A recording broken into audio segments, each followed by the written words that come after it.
Hey, welcome to another bonus episode of the Daring Creativity Podcast.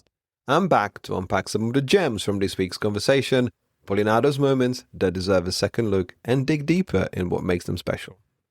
This week, I spoke to illustrator Malika Favre and designer George Wu about their project titled I Can't Afford This, But Maybe She Can, which is a curation feed built on friendship, taste, and care for creativity. In our conversation, we talked about curating as an act of generosity to show that the algorithm will never beat someone who genuinely cares. The episode published a few days ago was titled Dare to Start with an Audience of One, and it was a great conversation about what it actually takes to build something meaningful without a business plan, a marketing budget, or any intention of selling out. If you haven't checked out a full episode, let me share these 4 standout moments. We were sending each other things that you would dream of buying, as any normal friends do. Your hopes, I want to go here on holiday, or one day when I have my own place, I'll buy this chair.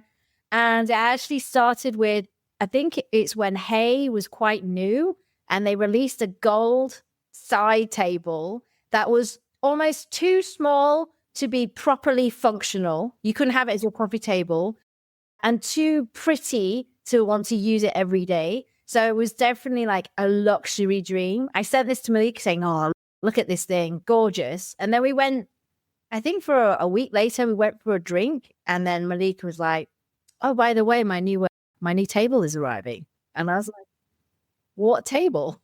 My table. And then it became this weird pattern where I'd go to your house and I would see all these things that I'd sent you. Almost I was shopping in real time. It was literally every week. I literally had a free personal shopper.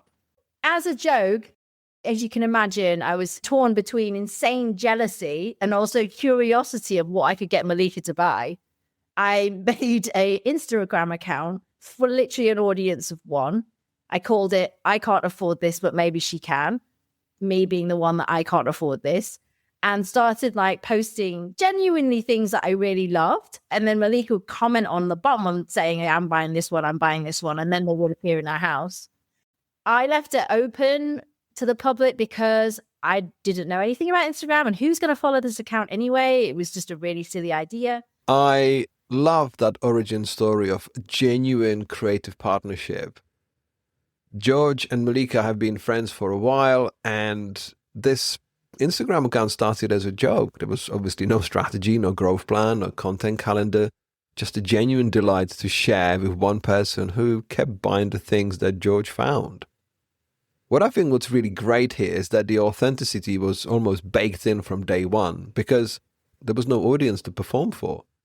And that zero pressure starting point is exactly why the account eventually felt so different when the world showed up.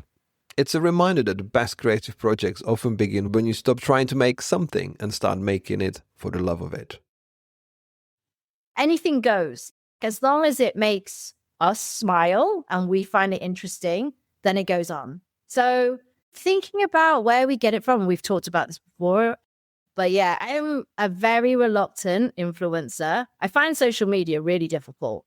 It doesn't take long for me to be like, someone's on holiday. Oh, that's nice for them. Someone's doing an extension on their house.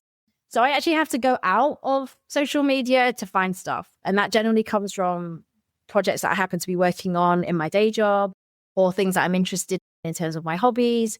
And I go a bit around the houses and then bring that back in. Whereas I know that Malika, you go about it in a really different way. Yeah. I'm on a constant fight with the algorithm. So trying to tame it so that it gives me what I want. And I would say that sometimes the algorithm has given me like really interesting things. And when you look at our explore page, like a lot of it is extremely good. I mean, being a reluctant influencer is one of the things that it just showed a genuine care. In a world where influence is treated as a career goal in itself, George's discomfort with the whole thing is brilliantly refreshing. And actually, it explains a lot about why the account, I Can't Afford It, Maybe She Can, actually works. Because she doesn't enjoy scrolling, she doesn't find what everyone else finds. She goes to her day job, her hobbies, her personal rabbit holes, and finds things that haven't done the rounds. The irony is that her reluctance is actually her secret weapon. George's friction with social media isn't limitation. It's the very thing that makes a curation feel like a discovery rather than a reblog. Sometimes the best person to share something is the one who wasn't really looking for it. And I remember we had that conversation with George, and that's when I think it really defines us.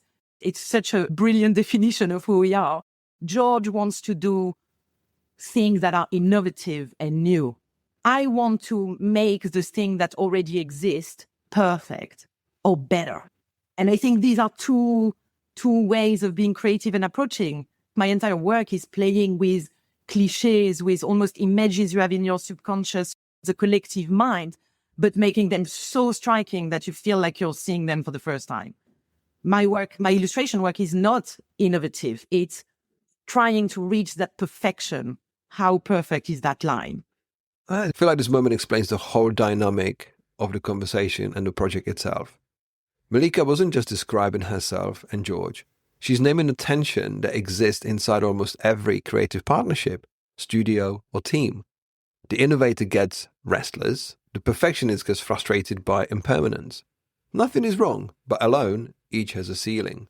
What Malika and George accidentally built is a creative ecosystem where both instincts are given full permission to exist.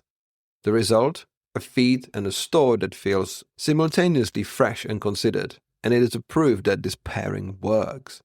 If you've ever struggling to understand why collaboration feels electric or why working solo sometimes feels flat, this moment can offer a genuinely useful lens for figuring out what might be missing. What's interesting as well is I remember when we were doing the website with George, we talked about, do we put a manifesto? Do we talk about why we do what we do? And then we decided not to. We shouldn't be saying anything. We both felt what we are about is there. If someone wants to look, it's very obvious. It's in the tone, it's in the way we talk about people. And I think, no one, in the end, it wasn't needed. It wasn't needed to, and maybe one day we will explain it, but I always find it more interesting to explain it on podcasts or interviews, but to not brag about things, because I think everyone brags a lot. And a lot of it is a lot of bullshit. I love that moment where it was just said that, you know what, we don't need a statement. We don't need a manifesto or purpose deck or anything else in between. Malika and George made a decision to say nothing and let the collection speak for itself. And it is worth expanding on because it gets something most creative people or businesses struggle with. It's our compulsion to over-explain. Let's be honest, we've all been there.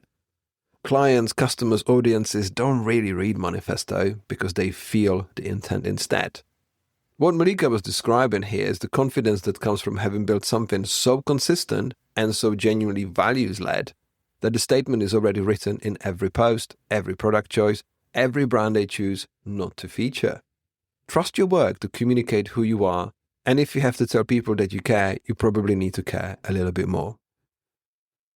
Thank you for joining me on this bonus episode. I hope you check out a full interview with Malika and George because it's joyous, happy conversation about what it means to be enjoying the current chapter of what they've created, and I believe they're destined to do incredible things. Thank you for being here, and I'll catch you on the next episode next week. If you enjoyed this episode and would like more accessible resources to help you discover your daring creativity, you can pick up one of my books on themes of mindful creativity, creative business, branding, and graphic design. Every physical book purchase comes with a free digital bundle including an ebook and audiobook to make the content accessible wherever you are and whatever you do.